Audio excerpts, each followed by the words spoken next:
tikete kimia na mukonzi na biso Yesu Christu eza la partage vraiment ya bandako na biso ndenge na lobaka d'habitude eza la vraiment partage bien aimé ngana bengango héritage parce que Jésus a tali à l'obiso na tikele bino biloko ba matériel biloko mokili peut-être beaucoup bénéficier na ndenge to bénéficier na shalom te Yesu akei atikeli bango shalom alobi je vous donne la paix et je vous laisse la paix. Donc bien aimé shalom ezala mutu okozala na mbongo ebele. Mais ceux qui ont la shalom te, ceux qui ont la paix du cœur te, mbongo ane ko servir on est l'autre côté parce que même comme na état ya ko se suicider pourquoi parce que ozangi shalom. Donc okoza pe na bana okoza na libala okoza na musala malonga okoza na nyonso okoza okosisa ba étude na yo. Donc, mais ceux qui kimia exactement bien aimé dans les seigneurs, nous sommes parce que un jour à l'autre côté, pourquoi parce que vous kimia, tu vas te se suicider, va te bêler, va te comme on a état, que Azas ne s'engote malgré nous sommes au Zanango, et on a le bas toujours shalom bien aimé dans les seigneurs, kimia et oumia na banda kunabiso, et Zanga Wabino, pasteur Fifi Daniel, toujours na église, il a marché dans l'amour à l'exemple du Christ. N'appelle ça toujours pour nous remind biso, pour nous rappeler biso bien aimé adresse à biso 59 à Saint James Street. Donc ça comment dirais-je, ça na station à Saint James Street dans Soko Kitty, Tesco Express et Zawana. En tout cas, 2 maisons au Leki au monde à l'église Nabiso au marché de l'amour et Zawana pour l'instant. Nous avons invité Yomuto Fernandaku, Yomuto Lingisus Koya na église mais tikala koyeba ki maloba na Nzambe et kotika ndenge Bible ce qui est écrit et kotika ndenge parce que Nzambe na mokanda Apocalypse surtout dans Apocalypse c'est biso que Yesu alobi et singeli makamu nyonso oyo oya Yesu Masiya makamu nyonso elobami na nzela bon Nzambe na nzela Saint-Esprit de Dieu et lobama na kati na église bien aimé dans le Seigneur et sa recommandation ya Nzambe na biso yemoko to bengi Yesu Masiya toujours na émission na biso ya à Jésus c'est la gloire bien aimé dans le Seigneur na lobaka toujours à Jésus c'est la gloire pourquoi parce que asa incomparable bien aimé asa incomparable Dieu asa Nzambo abongi na lokumu abongi na massa joli abongi na kotombola na koyembela bien aimé dans le Seigneur abongi na ko adorer parce qu'ils ont mérité yango pour vivre le week-end Nzamba za ko luka muto ko sikola ngana yo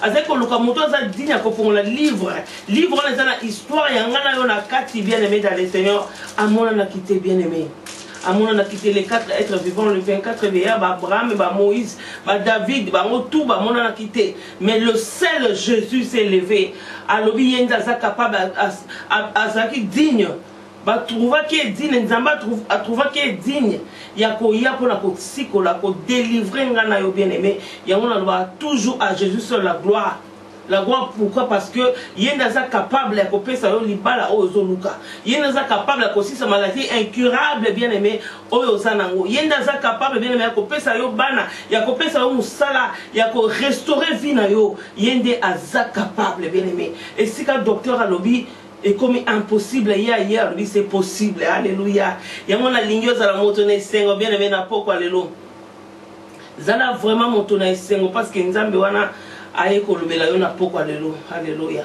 yango to pamboli Nzambe na bomoy bien aimé zanga babino la moindre servante de Dieu na ye toujours na émission na biso ndenge na lobi toujours ya à Jésus c'est la gloire kotombola juste kaka mone na Nzambe yo nazo pambola pe lisusu makasi nazo pambola mingi oaza papa bana mobali na ngai bishop CEO ya Winma TV vraiment nazo pese mbote bisika zali Nzamba leka ko pambola epo na ebele oazo sala kati na ngapi na kati ya ba membre ya marché de l'amour bien aimé dans le Seigneur Nzamba atinaka toujours mutu peme ndenge atinaki Moïse pona Josué donc Nzambe atinaka toujours ndenge atinaki Samuel auprès à Élie donc ezan misala o Nzamba sala kati na bomo na biso sans plus tarder toujours qu'il na thème na biso ya poko lelo bien aimé na ça sur au bénéficier na ngo vraiment makasi parce que Bible ici biso il va Nzambe les cas jamais inaperçu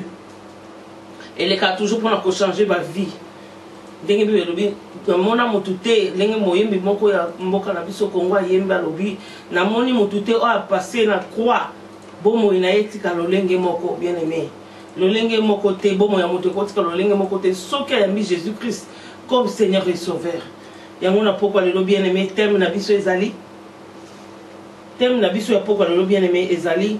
Marquons la différence entre travailler pour Dieu et travailler avec Dieu. Thème Nabiso bien aimé, pourquoi le lot. Ils ont senga na biso nzamba zo senga na biso tous alaba oyo bien aimé to eba ko marquer différence kati na ba oyo bazo sala pour nanza bazo sala nzambe bazo sala pour nzambe na ba oyo bazo sala nzambe. Donc pour ceux qui travaillent pour Dieu et ceux-là qui travaillent avec Dieu, bien aimé to fongolama to vraiment attentif parce que temo eza temo eko sunganga na yo po esunginga pe makasi. Quand toujours mona différence là avec toujours mona comparaison. Surtout moni comparaison, Bible ici vous verrez la différence entre ceux-là qui servent l'Éternel et ceux-là qui ne le servent pas. Bien aimé na likamunyo surtout différence ezalaka. Na likamunyo surtout observation ezalaka, jugement ezalaka. Pour na koyeba wa pesa meilleur te.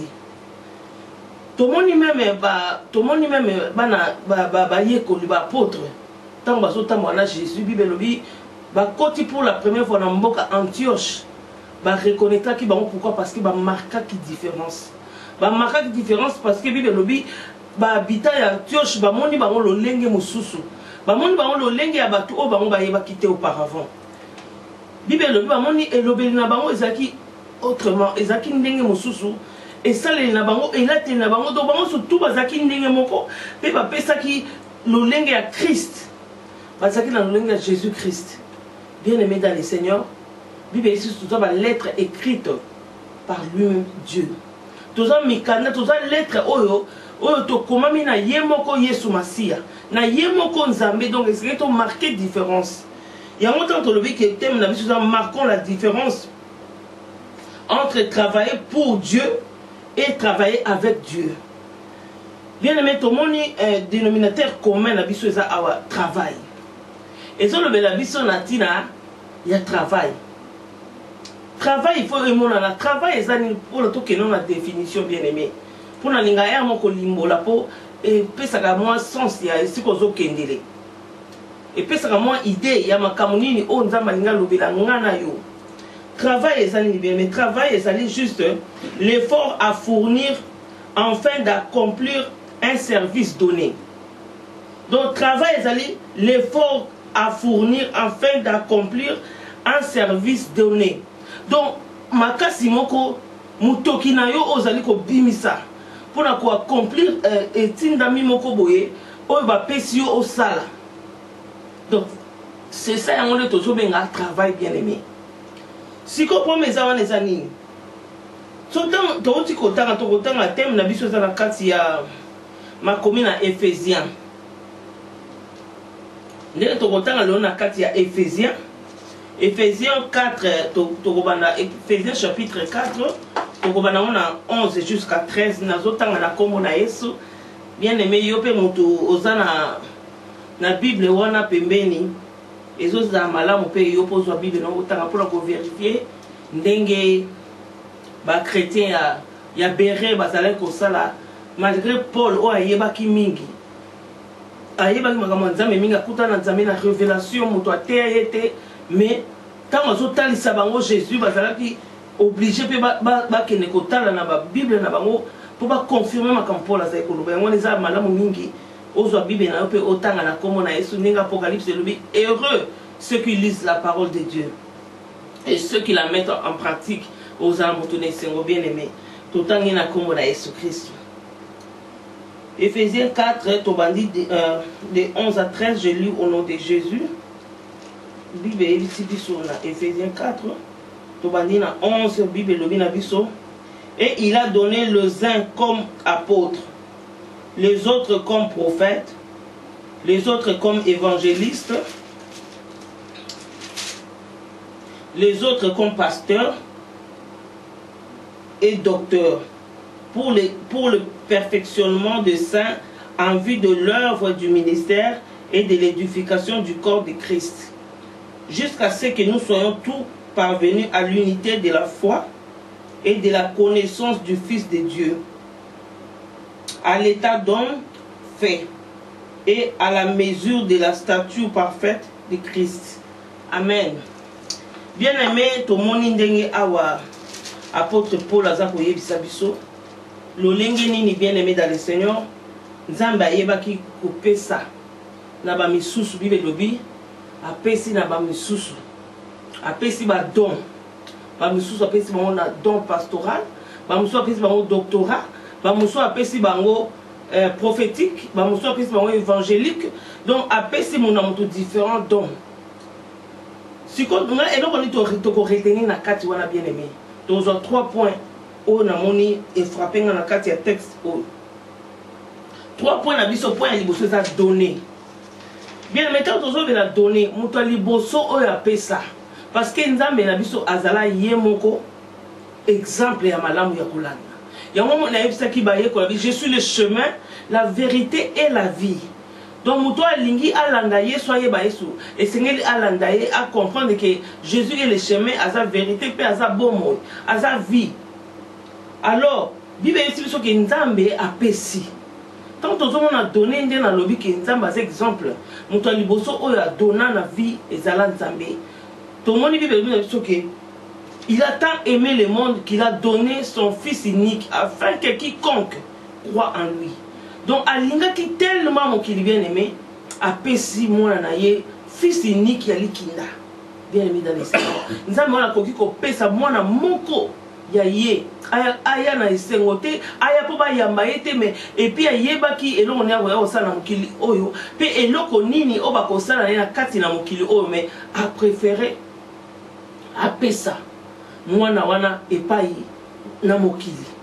Toyebi soir à Jésus, Jésus a dit comme pour yo à la fin tout est accompli. Bien aimé Nzamba pesi to moni ko pesa wana to yebi sou lycée na biso ya ba talent. Nzamba apesa ki eza lokola mokonzi oyo apesa ki ba talent na ye, apesi ba talent et pas ya ba ouvrier na ye. Mususu ba kei ba zui yango ba ke ko bongolisa. Malheureusement moko abongolisa kite kasi abomba ki yango na se ya mbetu to na kati ya mabele. Donc Nzambe to soutirer que dans 3 points na biso point de beauté za ko donner. Point mi baleza li perfection. Perfection ezani bien aimé. Perfection et ngolo ba biso que ça rendre parfait la parole sainte. Rendre parfait la parole sainte. Ndé yango toujours benga perfection.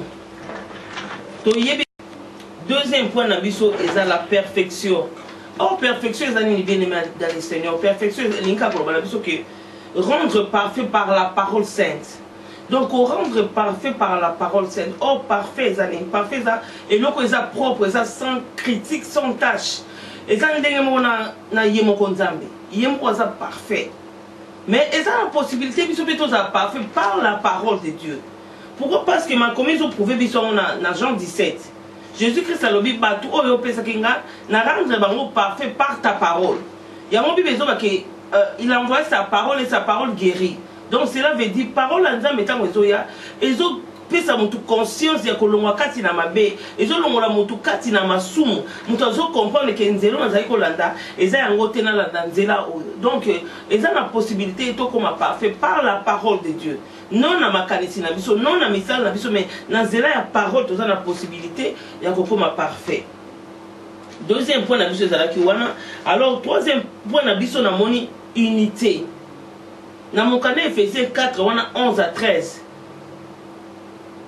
Apôtre Paul a dit que tout comme uni, tout ça na unité pour le perfectionnement, tout comme à niveau comme la connaissance à Jésus-Christ, tout comme la connaissance à Jésus-Christ est bien aimé dans le Seigneur. 3 points à retenir. Alors bien aimé dans le but aux ça, tout le cas qu'on marqué différence, bien aimé dans le Seigneur, tout le cas qu'on marqué différence, na musala oyo nzambe a bengeli biso nango. Tant que Moussala, autrement parlant, autrement dit, ils ont le ministère. Or, ministère, bien aimé, ministère, c'est juste une fonction qu'on occupe pour exercer une responsabilité donnée. Ministère, c'est une fonction au Moudou, à jouir, pour exercer eloko moko songolo o ba pesi asala yango bazo benga ministère. Donc tant que le bela que différence autre ko yeba ko cha entre moto azosala pona nzambe na moto azosala na nzambe na kato tozomo na ministère nde tolobi nzambe abengi bato ebele na kati ya ministère na bible elobi na biso il y a beaucoup d'appelés et peu de lits.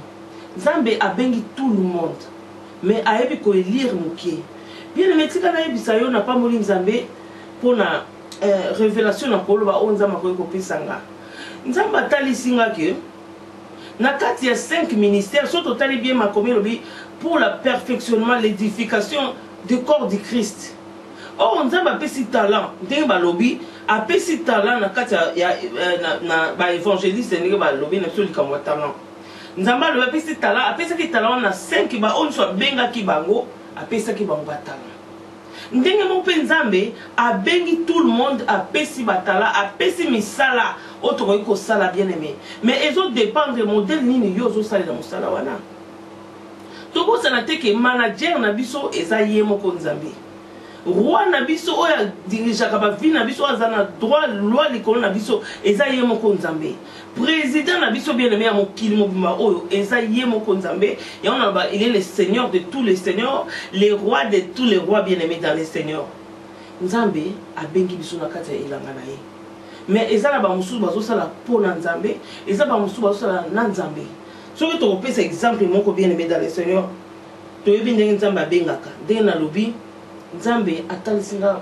secret moko na koloba bien aimé révélation moko ya kolakisa que tout le monde est appelé.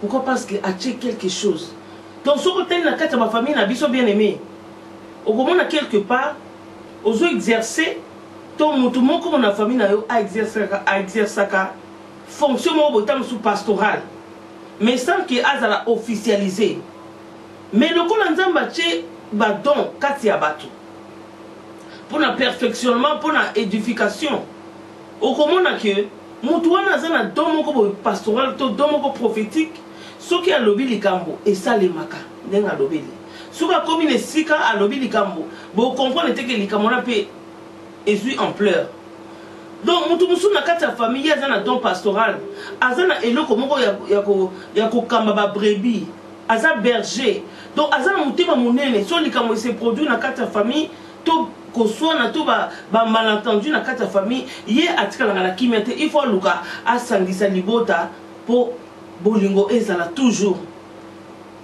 okomona mususu azana connaissance moko boye ya ba docteur donc soka bien expliquer likambo bozo mona muso boti boye azana mayele moko eleki peut-être âge na ye donc quelque part soko tali bien ezola sake nzamba atie ba talent ba don na kati ya bato mais ezana ba oyo bazokoma na point ya officialiser yango so na lobi bo pourquoi na ko prouver ou bien aimé dans le Seigneur na kati ya makomi tozomona nzambe abengi Jérémie pendant que Jérémie a miye bakité Jérémie lobi non nazana mwana muke na ko ba liboso batute nzambe lobi na ye je te connaissais avant même que tu sois conçu dans le ventre de ta mère je t'avais établi Jérémie donc quelque part nzambe abengaki Jérémie na kati ya ministère. Tout le monde est sous exemple même il y a Moïse. Moïse tant nzamba bengi a miyeba quitté. Parce que Moïse azalaki kila abomaki moko ba égyptien. Moïse azalaki mutakanda mais nzamba bengaki na ministère moko asangisa libota na ye ya bana Israël malgré na kati ya captivité. Donc quelque part na kati mabota na biso tozana misala o nzambe abengeli biso nango. Alors na kati misala tozomona siko différence ndenge nini tozo salela tomoni différence dans l'histoire ya talent ba pesi oya ki 5 abongo liango ekomi 10 oya ki 3 abongo liango ekomi 6 mais mususu akei abongo liango te ndenge mo pe nzambe apesi biso différence wana pourquoi? Parce que ba na kati na bango ezali na ba oyo bazo travailler na nzambe na ba oyo bazo travailler pour na nzambe bien aimé ya motu ya ezali ko travailler na nzambe c'est vrai toujours travailler pour na nzambe. Mais ça n'a pas on a copié cet exemple. Bah on va tout travailler bien aimé dans le Seigneur pour Nzambe et ça exemple le cola. Bah on va tout travailler pour Nzambe pour Nzambe bengi biso nyonso. Après si biso ba responsabilité de la définition et un ministère. nzambe akobenga yo comme maman apesi so responsabilité au boko la bana bien occuper au look after bango bien au éduquer bango bien au élever bango bien bien mais ça peut dans les sous quelque part on nzamba kotuna ngana yo par rapport à responsabilité oyo nzambe apesi ki ngana yo vis-à-vis à bana o apesi biso boko la bango ndenge ndenge moko pe mobali ya libala to mwasi ya libala ezali pe na libala mosu bien aimé ekokoti le felo. Pourquoi? Parce que au moment qui a bien été. Est-ce que vous avez responsabilité à moi si il y a banana na yon denge bibe lobi ke mobali akolesa akolia na mutoki na ye, cela veut dire akolesa libota na ye na mutoki na ye. Nyo soneza ba ministère, nyo soneza misala on nzamba pesi biso. Yango tozo travailler pour na Nzambe, pour to sepesa motema ya Nzambe. Mais tozo comme na niveau ya mbatu oyo bato travailler na Nzambe. Bien aimé, qu'on travaille dans Nzambe, et ça moutouya.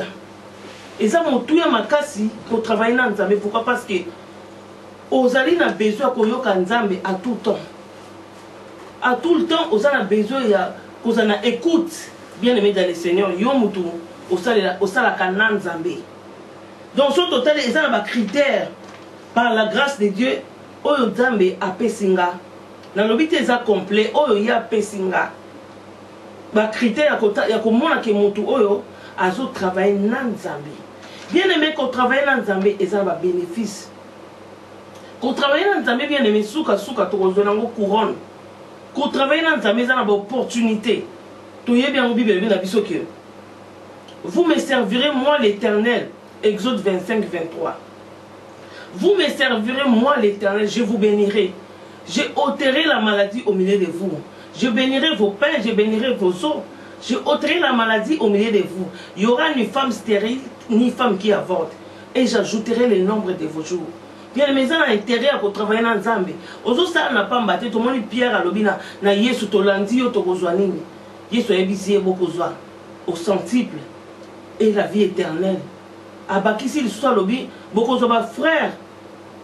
Kaka na musalo bozo sala bien aimé. Yango le Seigneur na yo mutu. Oyo zo sa musala na Nzambe sala ngo bien. Même na mukiba lobi l'amour du travail bien fait paye. Donc tant ozo sala sala malamu bien aimé. Tout le monde awa. Nzambe atali singa lobi et ça là critère pour reconnaître un serviteur qui travaille avec Dieu. Moi na Nzambe ozo travailler na Nzambe. Toujours le belaka 5 ministères te na ndenge ba apôtre ba pasteur mutu nyoso bengami mwana na Nzambe. Comment est-ce que vous travaillez na Nzambe? Et belé ba bana ko travailler na Nzambe bien aimé dans le Seigneur. Lelo batika Nzambe. Lelo batika Nzambe bien aimé pourquoi? Parce que na ba problème ya mokili makamo oyo affronter akuta nango et ça que atika Nzambe. Tout ça un exemple belé ndenge to lobi ki ba critère ça déjà 1. Mutu liboso mutu oyo azo travailler na Nzambe okoyeba ye la crainte en Nzambe. Parce que mutu azo porter l'esprit de Dieu en lui. Tu veux bien Bible sur cet esprit de Dieu. Il y a liboso la crainte de Dieu, l'esprit de Dieu et la crainte de Dieu. Donc mutu oyo azo travailler na Nzambe aza mutu moko atambola na esprit ya crainte en Nzambe kati na ye. Tout mon exemple bien aimé dans le Seigneur. Exemple, il y a un déconabiso oyo. Noé. Papa nabiso Noé, si je peux dire, Koko nabiso Noé. Tout le monde. Koko nabiso Noé, Bible lobi, azaki na révérence, liboso Nzambe. Azaki muto zako craindre Nzambe, azaki na kati na bobangi Nzambe, et Dieu s'est révélé à lui. Tango azo banga Nzambe, Nzambe a se révélé katine bien aimé. Tant que nous travaillons dans Nzambe, Nzambe s'est révélé katine yo. Et puis Nzambe ko zoyo au salelaye. Au comme un instrument au yo bando salela Nzambe. Ndenge moko bibe tant bibe lobi ke na katina mokili dans le temps mabe eleka ki ebele bato bazo mela bazo lia bazo balisana débauche nyonso mabe ezalaki. Alors Nzambe atalaki atrouva ki mutu moko azaki digne. Oza kota mona crainte na yeba bengi Noé. À Zoa qui a confié qui est mission, à confier qui est travail, à confier qui est ministère bien aimé. Pourquoi? Parce qu'il marchait avec Dieu, il craignait Dieu. Tout le monde est à ébisser à ton bateau, à ton boîte ou à mon nez, à passer ma mesure. Le lengeni ni yé à quoi que tongera boîte wana pe mission ne comment qui na suka pour a réussir ça qui ango abiki ça qui pe libota na ye et à côté qui libota na ye moi si na ye na bana na ye na ba bokino na ye ba kotaki. Pourquoi? Parce que azakota mwana nzambe nzambe apesi ba directive ne soit ko ça bien mais quand tu marches avec Dieu, quand tu travailles avec Dieu, opposa toujours na écoute à bien aimé dans le Seigneur. Tout le monde yango tout le monde est sous mutu oyo azako travailler na nzambe lokwa Samuel. Bible yebisi biso ke Samuel tango mama na ki kotiki na temple et pas ya sacrificateur Eli. Samuel lokola azako travailler na nzambe. Samuel lokola lingaki nzambe akola ki na kati ya temple. Samuel a comme kozwa ainsi dit l'Éternel. Bien mais quand tu t'approches à Dieu, quand tu as l'intimité dans Nzambe, quand tu travailles avec Dieu, Nzambe a kozanga te kolobela yo. Tu as exemple il y a papa nabiso Abraham. Abraham était l'ami de Dieu. Nzambe alingi akene ko boma Sodome et Gomorrhe. Alobi mena ko bombela Abraham likamo yote. Il faut naïbis pourquoi? Parce que azalaki ko travaille dans Nzambe. Abraham a ebaki Nzambe te bien aimé. Mais azalaki na obéissance moko extrême. Oyo ke Nzambe alobi bima na kati ya mboka na bima na kati ya famille na yo na continue pas yo kokine oyebite me nga na ko diriger yo. Abraham andimaki Abraham atambolaki na Nzambe. Toyebi histoire Abraham azali ko bota te tellement azalaki na Nzambe azali ko travailler na Nzambe azali ko tosa makambo Nzambe azali perdre la foi. Bien aimé ko travailler na Nzambe faut na écoute faut na crainte en Nzambe. Toye ko mona deuxième critère ya mutu oyo azotambola na Nzambe aza mutu oyo atondisami na bolingo na pamolisu Nzambe bien aimé ndenge ane oyo tobandaki nango na bolingo na pamoli Nzambe lisusu bien aimé na église na se retrouver nango église marcher dans l'amour à l'exemple du Christ. Jésus a dit soyez mes imitateurs. Tous aba imitateurs ya Christ bien aimé bolingo. Muto azali azo travailler na Nzambe aza mutu oyo tellement na communion na Nzambe aza mutu azo kuma bomoko na Nzambe aza mutu azo bénéficier to azo zo héritage directement ya koza na bolingo. Donc mutu ayambi Yesu Christ comme Seigneur et Sauveur aza mutu aza na amour aza na compassion aza na motema bolingo motema ya mawa soka moni sika mutu azo souffrir ya zanga akimia il faut aya na secours na ye. Mutu azana bolingo. Bien aimé dans le Seigneur. Tout le monde est troisième critère ezali mutu azana bolingo. Asa mutu azaka passion. Un des fruits de l'esprit. Mutu aza passion. Asa mutu obazo benga serviteur qui travaille avec Dieu. Asa mutu azana na patience. Tout le monde exemple il y a patience. Bien aimé dans le Seigneur. Tout le monde na patience to zo lokola exemple il y a moko. Il y a Moïse. Moïse est serviteur de Dieu. Mais moko Moïse a comme qui ko abanaki lisusu ko yoka Nzambe te. Azanaki patience. Azaki mutu ya kanda. Azako yoka su Nzambe te bien aimé dans le Seigneur. Pourquoi dans la Bible? Parce que ce côté na mukanda Exode, toki na mukanda ya nombre. Okomona ngoza na nombre 20. Ce côté na mukanda nombre bien aimé dans le Seigneur. Balakisi biso pa iwapi Nzambe Moïse tango bimisi bana ya Israël. Abimisi bango bien aimé na kati na boumbu. Tango bimisi bango na kati na boumbu bakomi na désert mai ezalaki sute. Bakomi ki tellement na posa ya mai. Bakomi ki na soif ya komela mai. Bakomi ko tungisa Moïse balobi il fallait que tika biso na Égypte. Toza na posa komela mai to lia kata ata to lia kata biso na kati ya pasi. Pourquoi yo comme ça biso na kati ya pasi ya koleka. Donc Moïse a komaki tellement stressé. Et ça est dévié de Nzambe. Moïse a pas que Nzambe te. Alors Moïse a zonge pas Nzambe. Bible l'obita Moïse a zonge pas Nzambe. A sengi pas Nzambe le peuple na yo bazali ko luka. Maya komela na kosala nini.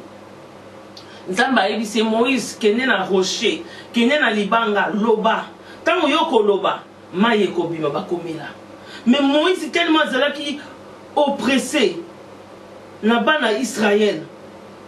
Accueilli na libanga olé aloba ne nzamba ebise Bible Moïse a bêti 2 fois.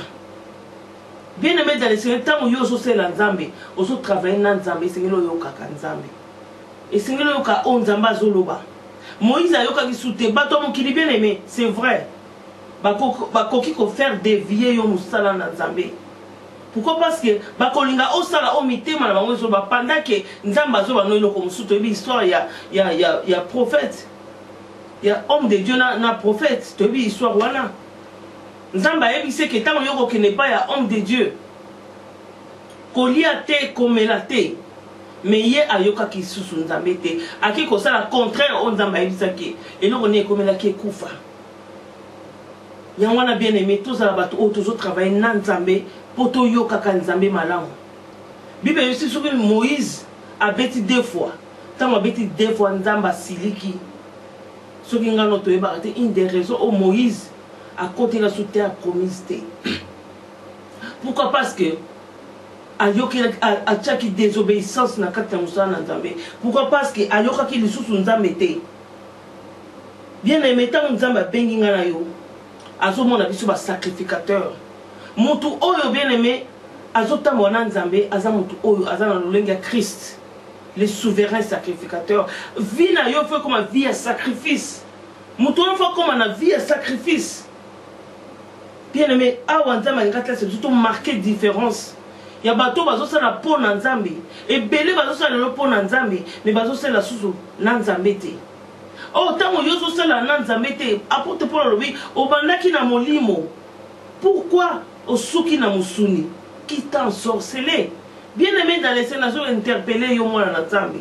Nous avons interpellé yo pasteur, nous avons interpellé yo apôtre, nous avons interpellé yo docteur, nous avons interpellé yo bien aimé. Nayebi ko yebi min kolekanga, mais ma commune nous connaissons en partie, nous prêchons en partie. Nzamba lingi de Nathalie sayo kaka bien aimé que zonga na nzela.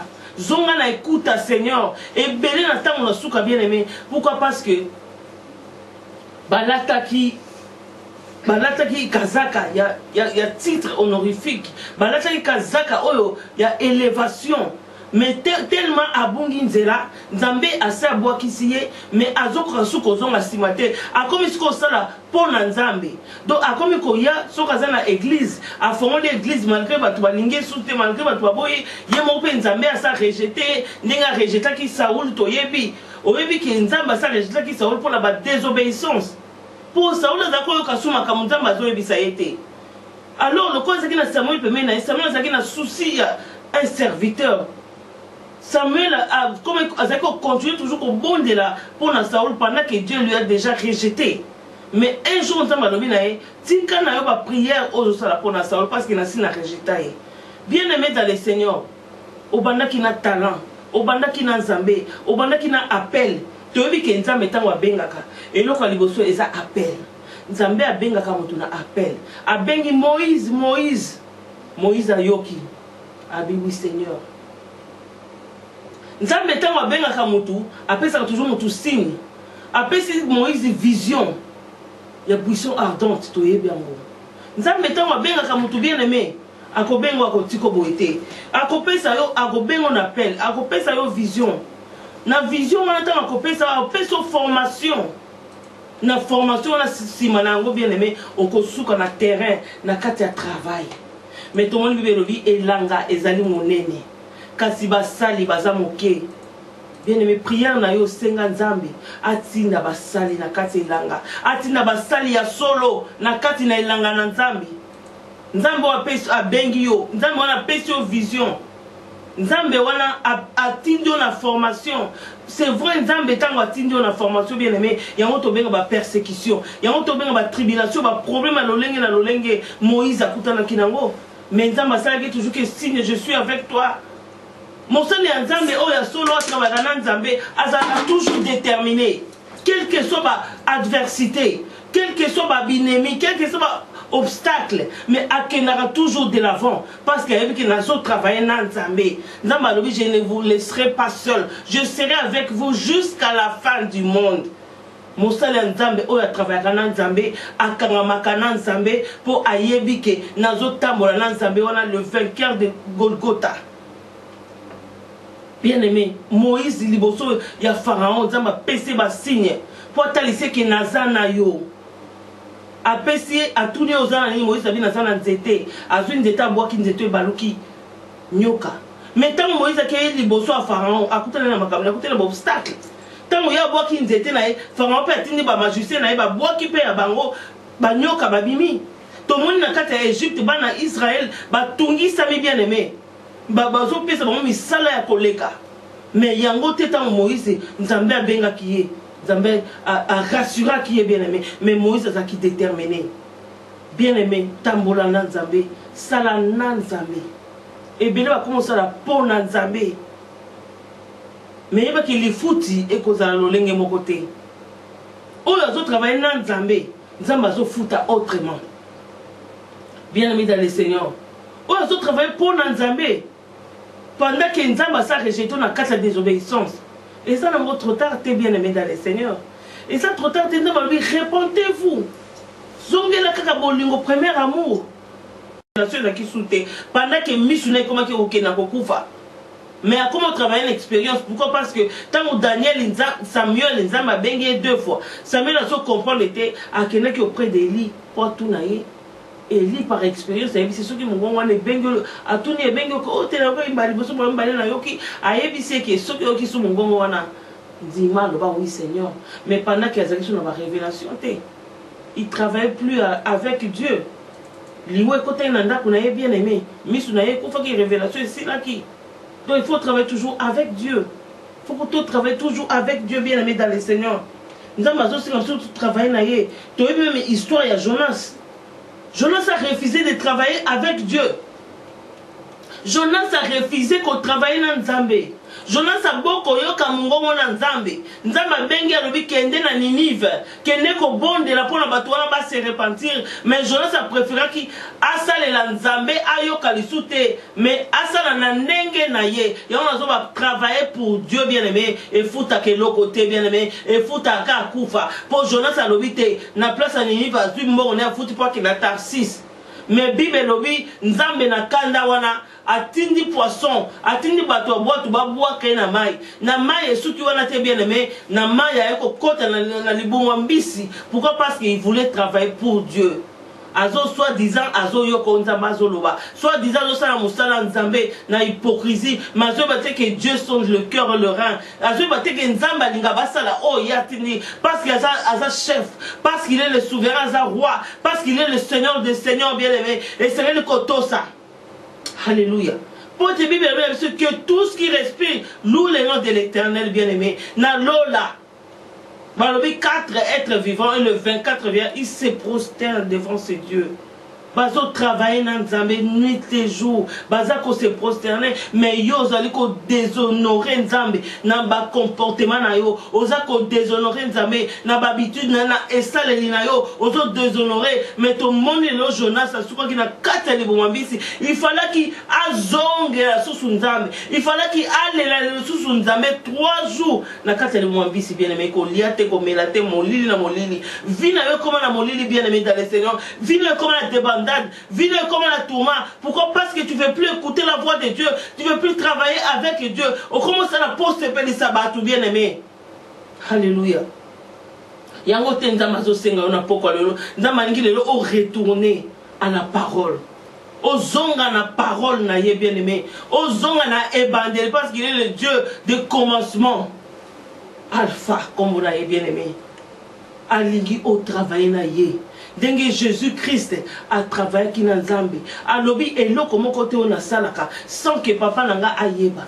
Nazana kati ya papa azana kati nanga. Jésus a reçu pourquoi? Parce que azana ko travailler na Nzambe. Si bien que ko travailler na Nzambe ça passe, mais Jésus n'a pas abandonné. Jésus était déterminé malgré la souffrance, malgré la croix, malgré ko beta, malgré ko finga, malgré ma soy, mais il était attaché toujours avec Dieu, avec toujours connecté dans Nzambe, atika ki Nzambe malgré ma pas si bien aimé, Nzambe alingina tale sayo, zongela ko travailler na ye, il n'est pas encore trop tard. Il n'est pas encore ton temps pendant que azongi na nte. Il n'est pas encore ton temps bien-aimé. Nzamazo peso chance na poko lelo. Nzamazo peso ngolu na poko lelo ozongi la ko travailler na ye. Ozongi la ko yoka mungongo na ye bien-aimé dans le Seigneur. Sinon ko kufa lokola Moïse.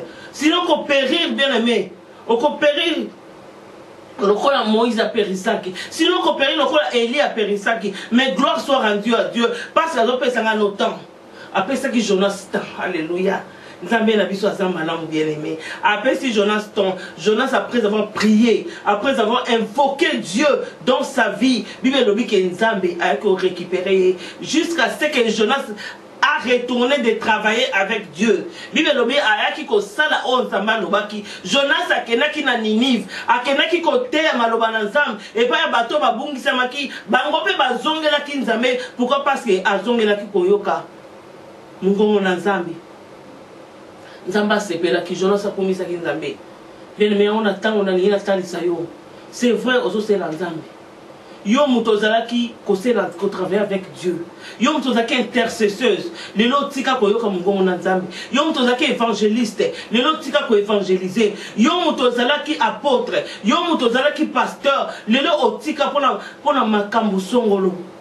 Pour avoir obstacle, problème, tribulation, oh yokuta nango, mais les gens ils sont au retourner bien aimé dans le Seigneur, c'est vrai. Aux autres c'est dans Nzambe, aux ala qui koyem, aux ala qui font la porte église, mais banaka batuka yo bien aimé dans le Seigneur, au tika. Quand on peut tika, mon Nzambe pe, ils ala rasu na bon moyen yote. Na pourquoi les gens ils na talisa yo, ozongela, musala na Nzambe. Osons la travailler osons la travailler avec Dieu. Osons la travailler au comment ça mon Nzambe kaka pona expérience. Au comment ça mon Nzambe bien aimé na expérience mais yo oyo kasu mo Nzambe te mais ko bossa na teke ozo kosa bato ozo kosa conscience na yote ozo kosa pe Nzambe te. Zongela fille à prière, zongela ko travailler na Nzambe, zongela na intimité na yo na Nzambe. Nzambe akosala minene kati na bomo ya bien aimé. Yango tokie na poko le pour conclure le message na biso. Tokie na mukanda ya Isaïe 52. Alléluia. Oh Jésus, merci Seigneur pour te yo lobaka Nzambe lobaka. Tant yo lobaka miteme bukanaka na ibete motema mutu moko bukani oyo atika ki koyoka mungongo na Nzambe oyo atika ki bien aimé koyoka mungongo na Nzambe soko zoyoka su Nzambe tozalaki mutu tozalaki koyoka Nzambe Luka omitala bien aimé parce que zaka lisumu de zangi saka moyo ka mungongo na Nzambe parce que tu as attristé le Saint-Esprit de Dieu yango yoka kasusu te mungongo na Nzambe bien aimé. Alléluia. Total dans Isaïe 52, verset 13, na kombo na Yesu Christou. Alléluia, alléluia. La Bible déclare, voici mon serviteur prospérera, montera, alléluia. Il s'élèvera et il élèvera bien en haut. Amen. Surtout que sur la 2 Timothée, surtout mingi ya motuya, la 2 Timothée zo bete langana yo c'était natina travailler avec Dieu et nous connaît tout besoin na sima ko travailler avec Dieu parce que Nzambe na biso il est le rémunérateur de tous ceux qui le cherchent. Alléluia. Donc il a 2 Timothée 4 7 à 8. Oh rabase kerebo sanda baba yenderebo sikaleloya. Oh zambo za malamu kola lobaka bien aimé. Kola lobaka bien aimé 2 Timothée 2 Timothée 4, 7 à 8. Alléluia. La Bible déclare, j'ai combattu le bon combat. J'ai achevé la course. J'ai gardé la foi. Oh Jésus. Désormais, la couronne des justes m'est réservée. Le Seigneur, le juste juge, me la donnera dans ces jours-là. Et non seulement à moi, mais encore à tous ceux qui auront aimé son avènement. Alléluia. bien-aimé zala mutu na esengo bien-aimé na linge siko zali bandako bina bandako mona déjà couronne tango Yesu akozonga bandako mona déjà couronne tango mobala libala koya bandako mona déjà couronne bien-aimé dans le Seigneur bandako mona salaire na yo tambola ki na Nzambe yo yokaki o Nzamba lobaki bien-aimé o manifeste toi to moni Paul bien-aimé azalaki moto mabe mais Bible lobi tango ayamboli masumu na ye tango ayambi Jésus-Christ comme Seigneur et Sauveur azonga ki lisusu mate apengwa ki lisusu te bien-aimé dans le Seigneur yango Nzamba lina taliso na poko lelo zongela ko travailler na Nzambe zongela ko yoka mungongo na Nzambe eza trop tard te bien-aimé eza trop tard te to moni ndenge makomi biso awa na 2 Timothée 4 apôtre Paul lui j'ai combattu le bon combat alléluia j'ai combattu le bon combat j'ai achevé la course bien-aimé musala Nzambe sa course musala Nzambe za course koza appelle kola élite Eli oya lembaki prophète Eli oya lembaki musala Nzambe alembi na ye course bien-aimé a komi na sika moko po Jézabel alandi abangiliwa mais abosani bolamo Nzambe abosani onyeso Nzambe asalela ke bien-aimé dans le Seigneur Eli abosani yango Eli abelela moto ekita liboso ba prophète Abal Nzambe honoraki ye bien-aimé dans le Seigneur Eli il était de même nature que toi et moi Elia beli mbule kita mbule kiti alobi mbule kangami abosani bolamo Nzambe pona likamo moko songolo bien-aimé no lenge moko na yo nelo bosani okoma ko prier yo doit ko prier 3 fois par jour yo doit ko kota ba retraite yo doit ko sala ba jeune lelo jeune comme na yo pasi bien-aimé soko kasi connexion na Nzambe ozaki moto ba jeune mais tala kaso lo be mekasuko jeune mukolo oza décision jeune yo kanzala. Alléluia.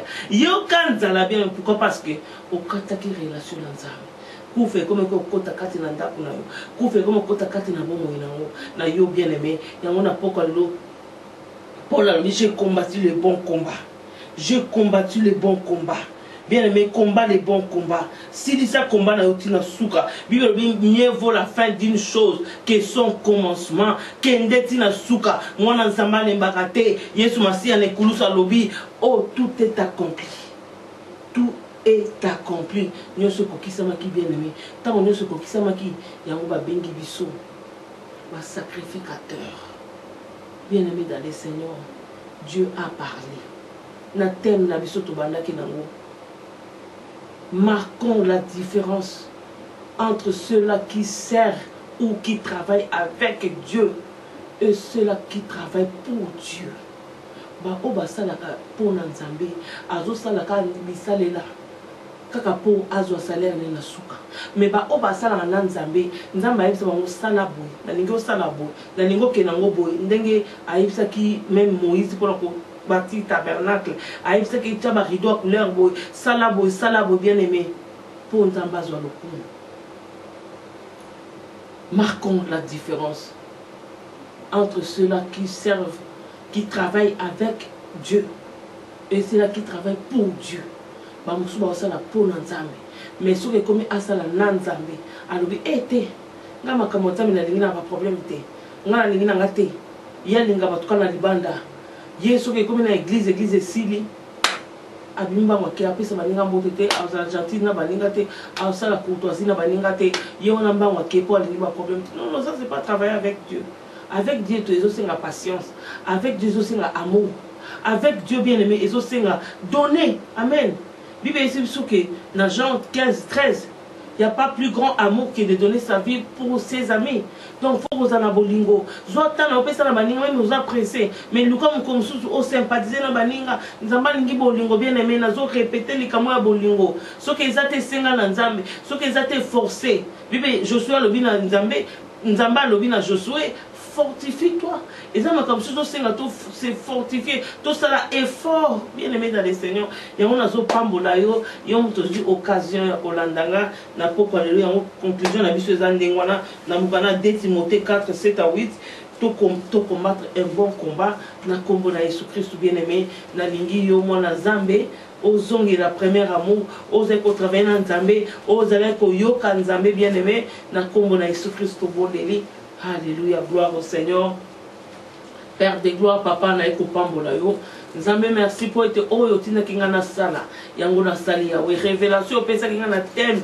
Oyo koloba na bana Nzambe, bazonge la ko travailler na yo Nzambe. Yango na pesi kolo. Oya yoki Nzambe, acha na misala no kwa bato ba yaki na batala na bango bongola ki Nzambe. Sunga biso ya we to tambola. Kati na détermination, sunga biso to tambola. Kati na amour, na patience, mon Dieu. Sunga biso Seigneur. To me malingomba na yo na perfectionnement, na édification Nzambe. To tambola na foi, Seigneur, na connaissance à Jésus-Christ, dans le nom puissant de Jésus-Christ. Pétolobi, amen, amen, amen. Gloire au Seigneur, bye bye. Le Seigneur, nous sommes capables de restaurer le ministère, amen. Nous sommes capables de restaurer le foyer, amen. Nous sommes capables de restaurer le foyer, amen. Parce que nous devons reconnaître ma benaye, ou ya fukami et pas une amie qui ici, nous sommes capables de rétablir. Bien-aimé dans le Seigneur, tout ça, les Nzambe, tout marqué différence. Tout marqué différence. Naba oyo, baza kose la Nzambe, naba oyo bazo sala po Nzambe. Saoul a comme ko sala po Nzambe, maza ko tambola su Nzambe te. Pendant que Nzambe a ebe ko boki sa eto moni résultat, ya papa na biso Moïse. Moïse a banaki Nzambe. Maintenant à côté des obéissances, Nzambe a boy ko côté na kati ya terre promise. Bien, mais il faut tout le Nzambe. Tu as un exemple. Exemple, tu as un exemple bien aimé. Il y a l'exemple, il y a un déconabiso oyo, nani, Pierre. Pierre a bandaki na Jésus. Bible lobi ke Nzambe a kuti Pierre na kati ya ko péché, na pêche. Pierre a ko péché bambisi pour aller sa libota na ko travailler pour Dieu. Il y a une différence. Il y a qu'on travailler pour Dieu. Pierre a travaillé pour Dieu dans le sens que aller sa libota nae, azo bla la te boutou azo loba. Mais comment qu'il y a un moment où on lobby, on travaille pour moi, mais tu vas travailler avec moi. Oh, gloire au Seigneur. Bien, mais sorry. Hier soir, c'est si qu'on travaille dans Ngaï. Aïbi c'est là, on lobby boutou Pierre a lobby mbisi, a pêché boutou à zozo de côté. Malgré la colline à pêche, malgré la fin de la pêche, malgré la stratégie sur la pêcher, aïba quoi sur la mbisi, les canards, monganza, malangwa, tilapia, aïeba qui, alléluia, bien aimé. Mais à comment la souka, pourquoi? Parce que Azako travaille pour Dieu. Azali ko sala o nzamba lobi que ba parents bo za ba responsable ndenge Jésus a lobi na croix ba maman bo le la pona ngai te plutôt que bo le la pona bino moko na bala na bino yango travail maman o nzamba pesa yo o apesa ngana yo bien mais to le la kapona bala na biso moko cela veut dire na bande ko to le la kapona bande ko na biso to le la kapona bala na biso bien aimé musala nzamba pesi biso mais comme na maman moko le quoi Pierre nzamba lobi mais là tu arrêtes la pêche. Au péché les sous bambisité mbalo ko péché batou tant nzamba ebisi bon stop le ko lobi butu ozuite nga nzambe nga Yesu Masia na ebisi yo bwaka munyama na yo abenga oni ndobo bwaka ndobo na yo na katikati Pierre lobi oh Seigneur na kosala ngo pona maloba na yo na kosala ngo po yo lobi bien mais tout travail tout à l'écoute du Seigneur. Tout le cas on a mazolo bateau pour progresser. Sur le cas on a mazolo bien aimé, au co exceller. Sur le cas on a mazolo bien aimé, au co en accès partout. Et nous comme côté les mélayo. Pourquoi? Parce que aux yoka on a mazolo ba. Joshua avec oyoko on a mazolo ba. Joshua kota ki na Canaan. Joshua zo ke ne bitumba. Amoni nzamba bimeli ya ebisi nul ne se tiendra devant toi. Bien aimé tango yoso tambola na nzambe, tango yoso sala na nzambe, nzambe wana zali na yo, nzambe wana kotika yo te, nzambe wana kotika malheur et la yo te parce que kozala na pona ko signaler. Pourquoi? Parce que yoso travailler na ye, ozo travailler na nzambe. Alléluia. Bien aimé sala na nzambe, tambola na nzambe. Tambola na nzambe bien aimé Pierre tango yoki Mungongo à Yesu, tant qu'il conseille, l'esprit de conseil c'est lui bien aimé. Tant qu'il conseille à Jésus, Bible lobi à boaki, à yeko kanga bambisi, bana pesna na kanga lobi wala te. Tellement bambisi les kebele bien aimé, à qui même ko defana boatu ya ba voisin. Pourquoi? Parce que Asengina Edba Memisaye Monyama. Pourquoi? Parce que Azo Kokate. Bien aimé, ce qu'on travaille dans Nzambe, vie me cause toujours prospère. Ce qu'on travaille dans Nzambe, bien aimé, miracle au Rolandangote, kasi yango ekolandayo. Ekolandayo bien aimé, pour travailler dans Nzambe. Aux autres travaillent dans les créateurs. À quoi qui sont ma stratégie pour y survivre. À quoi qui sont ma stratégie pour y survivre. À quoi qui sont ma stratégie bien aimé. À quoi bon le côté. À quoi ils sont quand même dans d'autres bibles. Ils nous parlent tantôt d'une manière ou d'une autre. À ici Job, à l'obération à bandoto, à l'obération à ma prophétie. À quoi bon le côté. Pourquoi? Parce que aux autres tamboula nan Zambé. Bien aimé tamboula nan Zambé. Tout le monde va faire un bébé va bengamaki. C'est vrai va bengamaki. Bien aimé bandaki nanzoto. Obandaki na molimo plutôt. Pourquoi les losuki nanzoto? Pourquoi les losuki nanzoto? Tant que suki nanzoto comme qu'on travaille pour Dieu, au tiki qu'on travaille avec Dieu bien aimé. Mais yeba que le salaire de péché c'est la mort. Toyebi kufa nege kotaki nandakwa Eli. Alléluia. Eli azalaki musali nanzambe o nzambe bengaki sacrificateur Eli. Azalaki mosali na Nzambe bien aimé. Nzambe tango abengaka bien aimé. Akoluka koto na formation. Akoluka oyeba ye malamu. Nzambe soki abengi yo bien aimé. Akoluka oyeba ye malamu.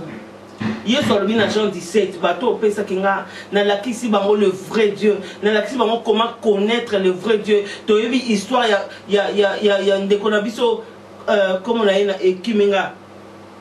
Histoire ya ndeko na biso oyo oya tunaki Yesu Masia ya kosala ndenge ni pona boto mambala mibale. Yesu ayebise malamu oyamba molimo mosantu po obota mambala mibale. Alléluia. Bien-aimé dans le Seigneur, Nzamba lingi le loto yeba ko marquer différence. To yeba ko marquer différence bien-aimé. Ndenge Nicodème, merci Saint-Esprit de Dieu. Nicodème, il fallait qu'il yeba Jésus ko leka onenga yebelaki.